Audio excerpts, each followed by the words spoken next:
Do you remember the World Cups against France? The Tuchemani goal? Hey, It's the exact same goal, bro. exact same spot. Exact same spot, exact same goal, bottom left-hand corner. Yeah, huh? So I didn't realize it. this shows me that teams found a blueprint.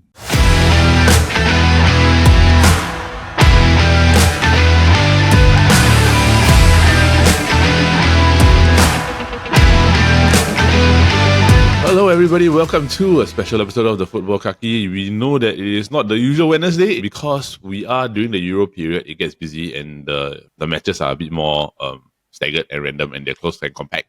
So today what we are going to do is we're going to recap our 3 matches of the week last week, which of course England versus Denmark, Spain versus Italy, and then of course the big one which was France versus Netherlands. All of them have been interesting in per se. Games have been relatively low scoring. Paul, I just want to check with you, right? Like, how many goals have actually got more than 2 goals? Germany, Spain. That's it. Is it really that low? Bro, it's a super low scoring game. And do you realize so far, right, there's no penalties? Right? Did you realize? Yeah, there's no penalties so far, you know. So just to clarify, right? So since the beginning of the tournament, right? So Germany's won 5-1, Switzerland's won 3-1. Romania beat Ukraine 3-0. Spain 3-0. 3-1. Yep. And Austria beat Poland 3-1. So generally, other than that, right, most of the games have been relatively close scoring. So it's about you're generally getting 1-1, 2-2, 1-0, 2-0, 2-1. So a lot of very close games, which is fun for a tournament like this. But today we are going to talk about the games that we predicted for. Before we get into this, right, we just want to let everybody know the recap of the current predictions which are happening between me and Paula. So last week, we had a very good week. Prediction standoff, right? It was 1-1. So this week, right, we had a lot of interesting predictions, right? So for the England versus Denmark game, right, bro? Bro, you actually got the score right. So it's what? Is it 2 points? Or we kept it as 2 points, right? Yes. Bro, you have 2 matches that is correct score. No. Yeah, your Italy, Spain. Bro, I predicted Italy win 1-0. the other direction. It was the wrong direction. Okay, so what happened, right, is that for the England-Denmark game, right, our predictions were that Paul predicted that England were going to have a 2-1 victory. It's a big mistake. Was in Paul's words, just he said it was a big mistake, right? I predicted it was going to be a 1-1 draw. So naturally, because I predicted I have a 1-1 draw, and I got the exact scoreline right, I currently take a 3-1 lead in this particular situation because I think this is the first time we predicted the scoreline right in our prediction. No. I think last year, the EPL season, you I think one of us predicted. I think you predicted exact scoreline also. I can't remember. I think it was like a Man City game. I remember because the thing is that it's such a rarity that we have. I remember I had like a 5-point lead. Then suddenly it got cut down to like 1. It's because you got one like exact score. Okay, correct. Maybe lah. Yeah, I remember. Okay, but I mean, like, it's fun. Currently, I got the exact scoreline right, which is 1-1. Yeah. But honestly, right, like, even though I got a scoreline right and yes, I'm leading 3-1, right, this is not a scoreline or the way that I expected the scoreline to happen. Because England gonna win. England were bad, it's bro. You know Mourinho style. They score, then they start defending. Yeah. But this is like how he wants to be Mourinho, but he failed. Because Mourinho actually does it successfully. No, okay, it's not only that. It's the fact that, like, the goal was like honest. Yeah. The deflection it's a of the defender. It's a deflection that rolled to Harry Kane. Harry Kane passed the ball. Right in front of the goal, yep, correct. Right, passed the ball into the net lah. But subsequently after that, right, if you really see it, it was very disorganized. Like let's talk about it, right? Like, England get a goal early, right? Then I don't know how. Okay, I'm sorry, guys. Right, I don't want to butcher Danish names. Right, I don't know how to pronounce it. It's like Hillman. Is it Hillman? Hujlmand, is it? Yeah, Hillman. Right. Heumann or something. Yeah. Hillman. Right. As United fans also pronounce. It's easier to pronounce Hoyland than it's pronounced Hillman. Right.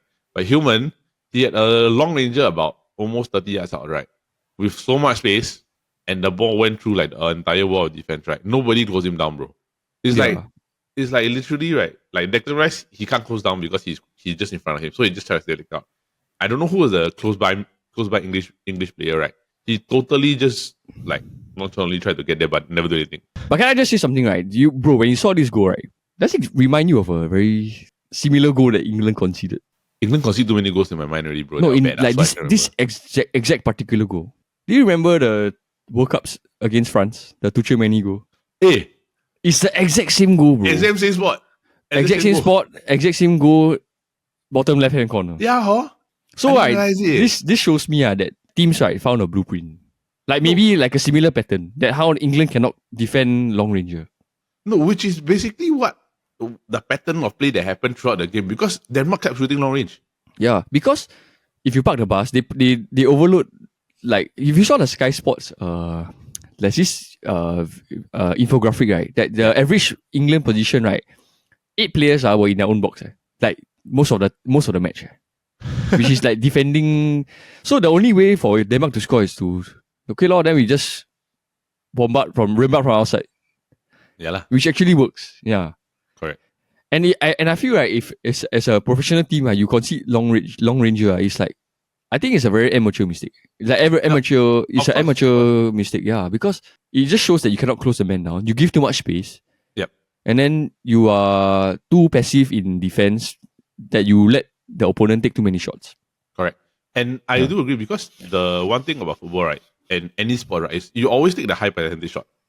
Like especially like in basketball and everything. Right? So a high percentage shot is like example is like a Harry Kane's goal. It's inside the box, it's close inside the box. Close to goal. It's easier thing because the goal, the closer you are, the wider the bigger the goal is, man. But if you're giving away shots from long range, right, there's a lower chance that the ball actually goes in because your goalkeeper can actually see the ball from a further distance. And you have like 4 or 5 men in front of you. Correct. And there's a chance that the ball, because of the 4 or 5 men in front, right, there's a chance the ball will get deflected. But the fact that you're giving up a long range shot, right, and the ball is going in on a regular basis, right, it's not an amateur mistake. Yeah, it's an amateur mistake, bro. It's horrible, lah. And let's talk about Southgate's situation and this whole thing, right? Like, the trend was, of course, there's too many long ranges given, right?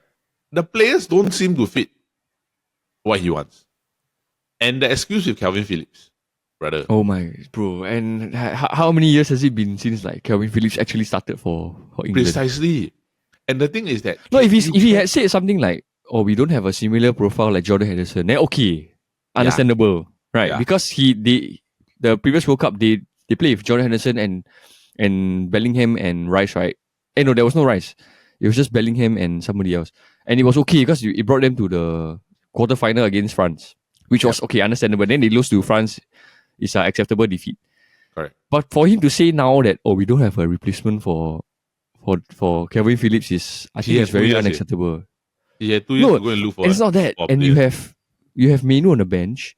You have Bellingham who can play in that position. Yes.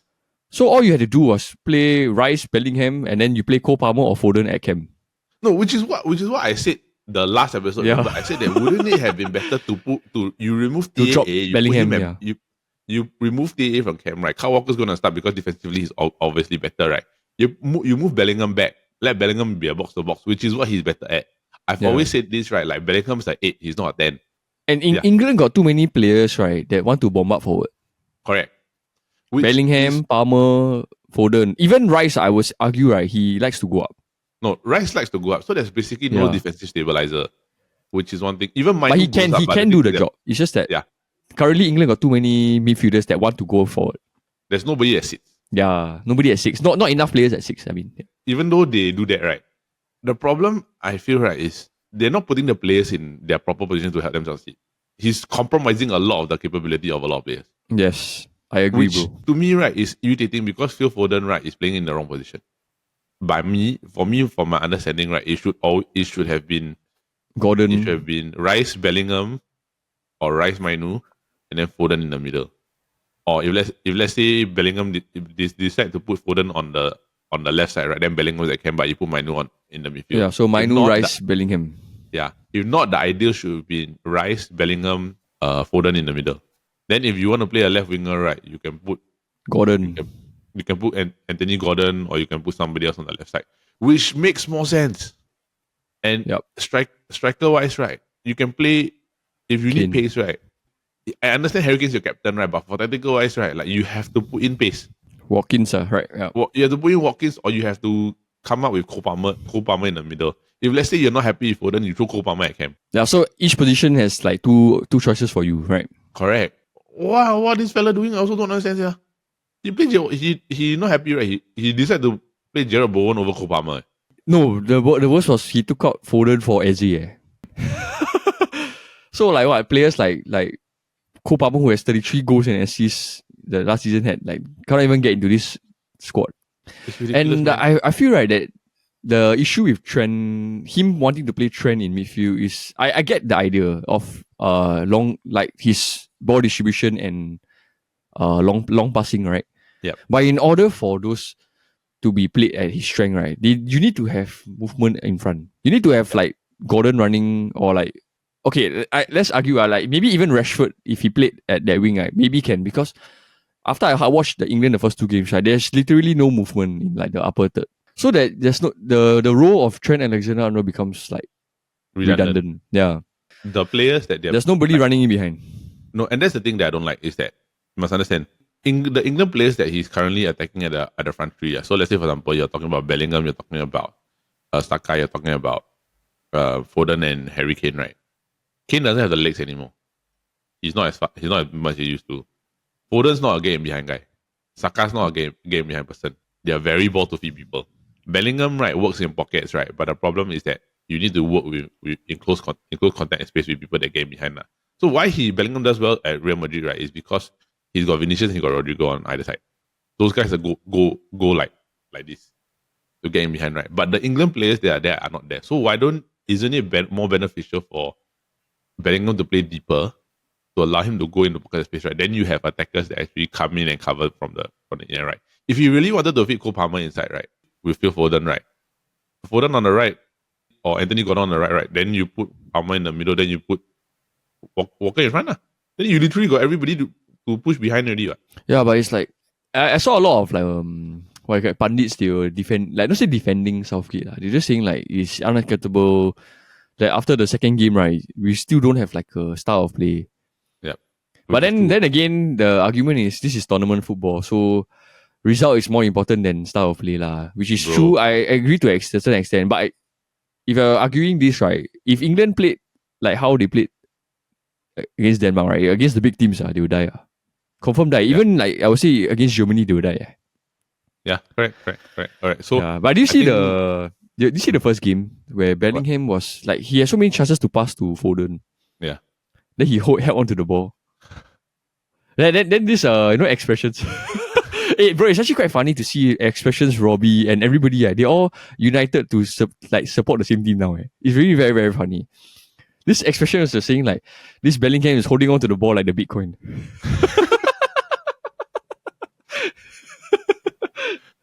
Hey, I love X, man. X really freaking funny. You walking Maltese. Yeah. Bro, then there was one Liverpool fan in that channel, right? The moment Alexander-Arnold got subbed off, right, he walked off. The guy walked off. He walked off the podcast. Yeah. No, but side note, right? You know Thai? AFTV Thai. Do you see the question? Right? They asked him so bro, fam, what is your matchday drink of choice? Then you know he's not Arsenal Prime.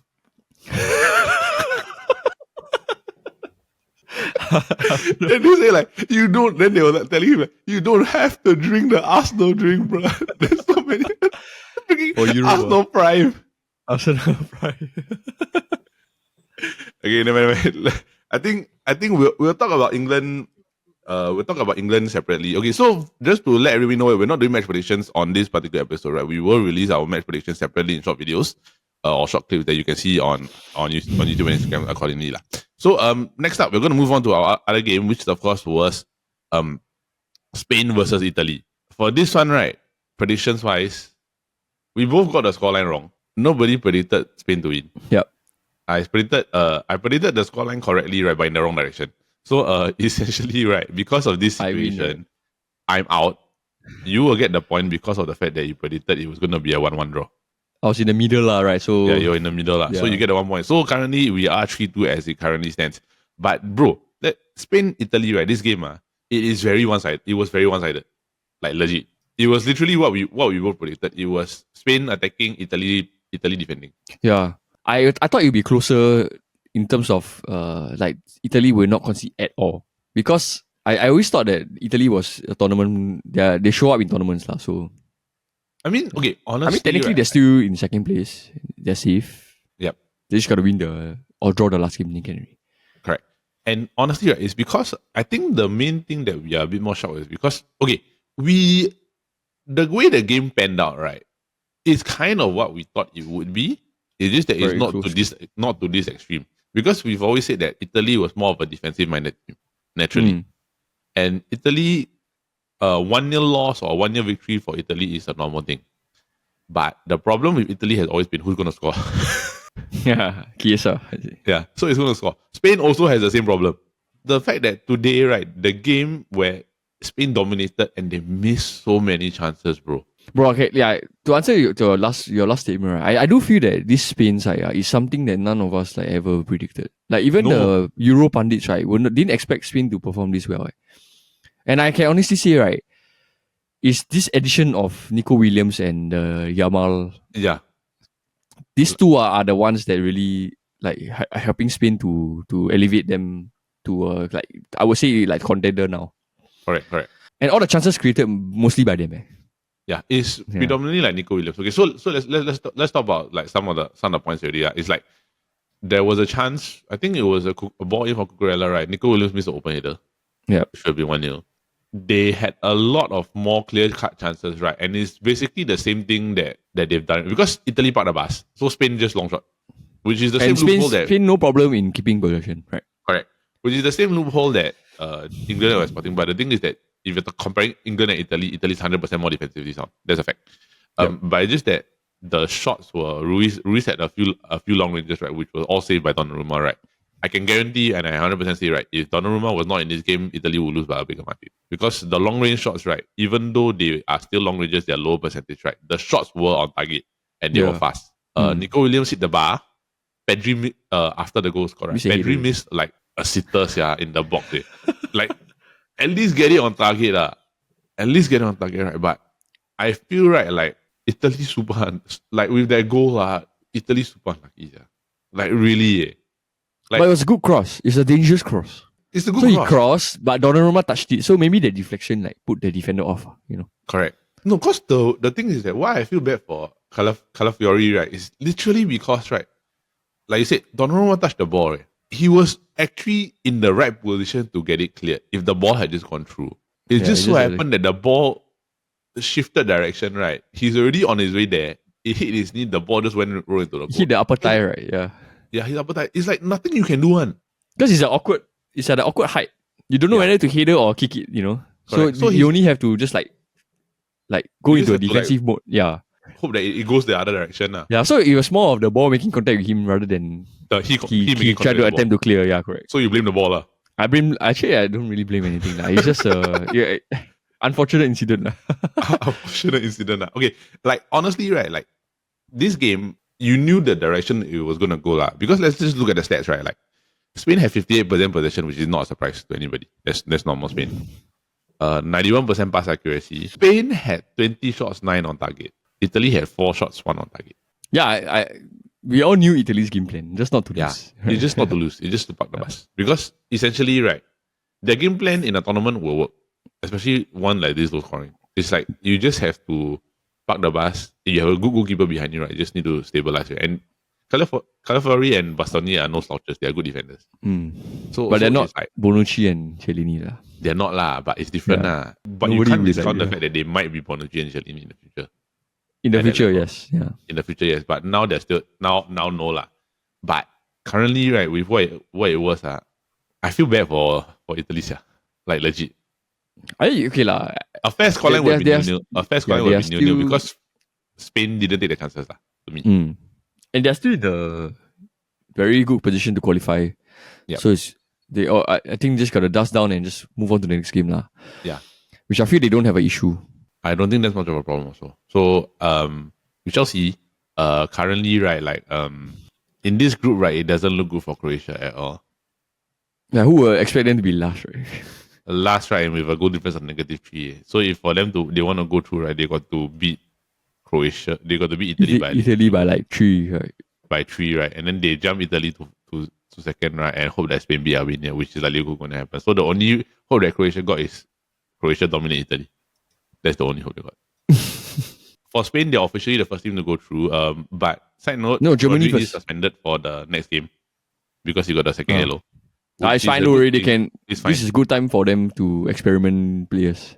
Correct, because they're already through already. It doesn't matter to them anymore already. I think that's why you could see when Rodri got a yellow card, he got suspended. Okay, never mind.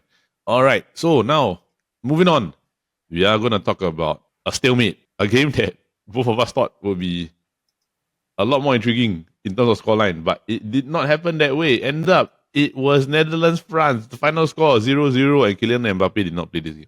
Mbappe. Okay, very passive and safe game for both teams. Yep. In this position, right, would you rather risk going out against each other, or let's just shake hands and take 1 point, right? I'm the type of person in any context, right? You go for the win, lah. That's just me. That is just how I'm built as a Man United fan for very long already. Is you win, you go. I think that should be the mindset for any game that you play. It's just that when you actually see the stakes, right? If there's no Mbappe, maybe we can actually go for the win, lah. But then France also at the same time, it's like, okay, now we don't have Mbappe, maybe we just try not to lose. Yeah. As long as we don't lose, it's fine. They could have won. They should have won. They should have won, bro. Bro, the first chance was the Rabiot. The first 10 minutes, right, he had a chance to shoot, but he decided to stop and like turn back and face the goal. And then he passed it back. And then we're like, what? Rabiot? Okay, then the next one was when he did a very nice 1-2 with Griezmann, right? He should have shot the ball, bro. No, he did. He passed to Marcus Thuram. Marcus Thuram passed to him. Then he could have either shot or squared to Griezmann, which he did. He squared to Griezmann, but Griezmann like misplaced his footing. Correct. And then he fluffed the shot. No, but the thing is that he should have shot the ball. If you're in that position, right, you got to be. You shoot, bro. In your stronger foot, some more, right? Yes, his left foot. If his right foot, okay, fair, but I understand. He had an open shot in his body position, right, to shoot it into the far corner, right, where Griezmann, which is where Griezmann was, right. I understand the sense in that if he had passed it correctly to Griezmann, right, Griezmann has a tap in is a higher percentage. But the fact that, right, like, bro, he could have shot the ball. The defender was in front of him. The goalkeeper can't see it. And it's a very short reaction. And it's a white goal. It should have been 1-0 to Spain. Like, easily. France. No, sorry. It should have been 1-0 to France. The defender was not even close by. Like, he literally could have just opened his body, finessed it into the far corner, or just shoot it into, like, the near post. It's a one-on-one. And it's like, how many chances do you get to get past, like, Van Dijk, Yeah. No, not just Van Dijk. That is a golden chance. Yeah, that is a De Vrij and Van Dijk. Right? De Vrij and Van Dijk, that's a golden chance. That's not easy. And like, when I saw it, I was like, that is your chance. Without Mbappe some more. Correct. And then after that, shortly after that, Griezmann misses doesn't even hit the target. Like there's a pass in the freaking middle of the box, right, where he had a high percentage shot. He doesn't hit on his strong foot. On his strong foot, in a finesse shot, it's like you put that and one he, in front and he already got past Van Dijk. Correct. The thing that frustrates me about this whole situation, right, is that France are better than this. Yep. It's not like we can say like, okay, Mbappe is a very good player. He's very important, right? But they are good. But they're not a one man. They're not a one player country. Yeah, they're not a one player country. Yeah. Correct. If you were to remove, like, let's say for example, right, for Portugal, like, if you remove Cristiano out of the game totally, right, it's a different story. Yeah. But the thing is that with France, right, because the quality of the team is so high, if you were to remove Mbappe from maybe a game like this happen, right, they can still generate chances. They are still good enough. The problem is they didn't convert. Yep, I agree, bro. It's such a wasteful game. And then Netherlands had a goal disallowed. For everybody, right, can you just explain exactly why the goal was disallowed?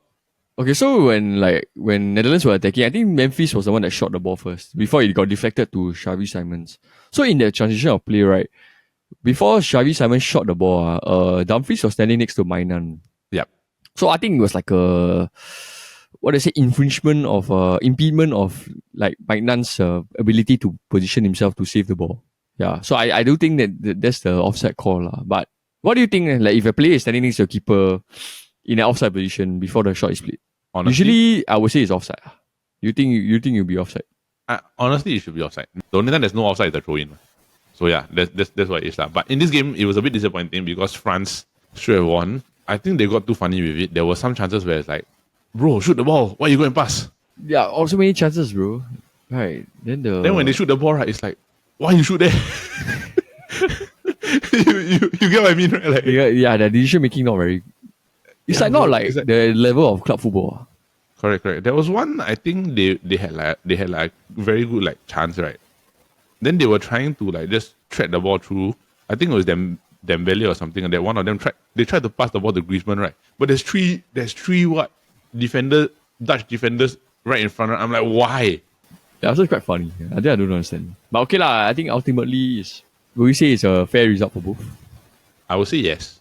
Fair result for Netherlands lah. No, Yeah. maybe not. Because some of them are arguing that the goal shouldn't be disallowed. No lah, but if you're the last man, right? If you're the last one, it should be disallowed because there's no defender next to you. To me, that one is clear cut lah. It's just that you had a chance to make your mark on France, right? Because the thing is that everybody will argue that the goal shouldn't be disallowed because if let's say you win this game, right, you are through to the quarterfinals with him. Yeah, true. So that's right. It for Netherlands to argue that it benefits Netherlands because Netherlands will have gotten 6 points, France will have 3, Netherlands are advanced already. Yeah. So and pressure on France in the last game. Correct. So now that's a different story altogether, right? So bro, with this game, right, let's just remember our predictions before we close out. What happened, right, was that last week I predicted a 2-1 victory for France, right? In which I was totally wrong. I predicted 1-0, right? Yeah. Also wrong, but Griezmann could have proved me right. Yeah. So both of us got it wrong. But close because proximity. of the fact that the scoreline for you was closer, right? And Netherlands scored right. We are back to 3-3. We are back to 3-3. What a turn of events from the start of the episode. Yes, so we are back to 3-3 because I got the England game correct with that same scoreline, right? But then Paul got the closest scoreline to the other two games, which of course is Spain, Italy, and Netherlands, France. So it is 3-3 lah. So currently, bro, we are tied. I think that is it for this particular weekend episode of the Futbol Kaki, right? As mentioned at the beginning of the episode, we are not actually releasing our prediction videos in this video. We're actually doing it in separate shots because of the staggered game. So we do keep a lookout for that on our Instagram page and our YouTube shorts. So that's it for this week's episode. We just want to say thank you for your support this week. And if you have not liked and subscribed to our channel, please do so. Here at the Chit Chatter Podcast Network, we have a bunch of shows that we have for you outside of just the Futbol Kaki, which of course are the Kobe Post every Monday involving everybody from the Chit Chatter Podcast gang. We do come in and we talk about different topics. Last week was a bird episode, which was bird. The fact that I can't say much about it means that actually you just need to know like there was an incident at a condominium involving a Grab driver. Like, just go and watch that one. So and then of course we do have the SG Draft podcast every Friday. The last episode was of course regarding the arcade games, like creating the perfect arcade. Bro, I think last time we spent a lot of time in the arcades last time. Yeah. Like what was your like most favorite arcade game? Virtual Striker. Ever. Arcade game or the basketball shooting one? 100%. Basketball shooting. Bro, how about Daytona all this? I wasn't a big Daytona fan. US. You know how to drift, from 4 to 1. You like the basketball game? Like that's your favorite arcade game? No, because the basketball game, right? Like, I like the one specifically whereby they have the hoop that can move on. Yeah, so it's stage 1, stage 2, stage 3. Yeah, correct. I like that because it's like you anticipate. It's not about timing and anticipation. So once you get into the rhythm, right, you just flick, right. You can actually get a high score. Yeah, high score. But just that the thing is that you have to wait until the timing goes. Then sometimes, right, your friends, right, they will purposely find a way to get the ball from the other machine. Yes. And they pass you all the ball. So you get extra 3-4 balls, right? Correct. I think last time me and you did that. I remember. Yeah. You were like, hey, help me get the ball. Good times, bro. Yeah. Yeah, bro. That was fun. Yeah. That we do have the SGF podcast every Friday. We have different episodes coming up, right? So do keep a lookout for that. We just want to say thank you to everybody for watching the show. If you have not liked and subscribed, please do so we can continue to produce our great content for you. Enjoy the Euros. Keep a lookout for our prediction videos on YouTube Shorts or Instagram Shorts, right? We won't be releasing that in a particular video, right? And we hope that you have a great close out to the Euros group stage and look forward to the knockout stages. So from everybody here at the Futbol Kaki and the Chit Chat Podcast Network, we just want to say thank you. Have a great day. Bye.